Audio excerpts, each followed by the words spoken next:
సింపుల్గా వెల్లుల్లి ఎగ్ చేసుకుందామా అండి?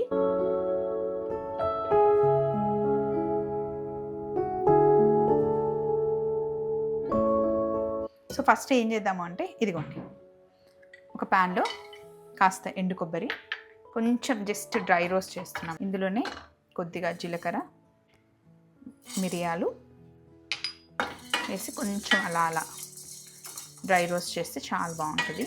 పచ్చాగా వేగిన తర్వాత మిక్సీ జార్లోకి తీసుకొని దీంట్లోనే ఒక గుప్పెడు వెల్లుల్లి, కాస్త పసుపు, ఒక స్పూన్ కారం, ఇంకా ఉప్పు వేసి దీన్ని మనం కచ్చాపచ్చాగా మిక్సీ పట్టుకోవాలి. ఇలా మిక్సీ పట్టేసుకోవాలి. ఇప్పుడు మళ్ళీ స్టవ్ ఆన్ చేసి ఇందులో నూనె వేసేసుకోండి. నూనె వేసుకున్న తర్వాత సన్నగా తరిగిన ఉల్లిపాయలు వేసేయాలి. ఉల్లిపాయలు కొంచెం కలర్ వచ్చేంత వరకు వేగనీయాలి. ఇప్పుడు ఇందులో పచ్చిమిర్చి వేయాలి. అలాగే కాస్త కరివేపాకు కూడా వేసేయండి.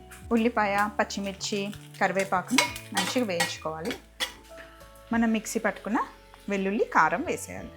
వెల్లుల్లి, ఎండు కొబ్బరి, కారం మంచిగా వేగనివ్వాలి. ఇది వేయించుతుంటేనే గుమగుమలు ఆడిపోతూ ఉంటుంది. ఇది ఇలా మంచిగా వేగిన తర్వాత ఇప్పుడు బాయిల్డ్ ఎగ్స్ వేసేయండి.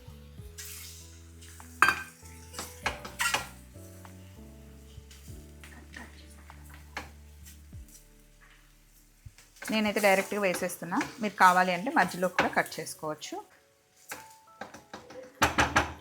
అంతే, ఎగ్ వెల్లుల్లి కర్రీ రెడీ అయిపోయింది. చాలా బాగుంటుంది. చివరగా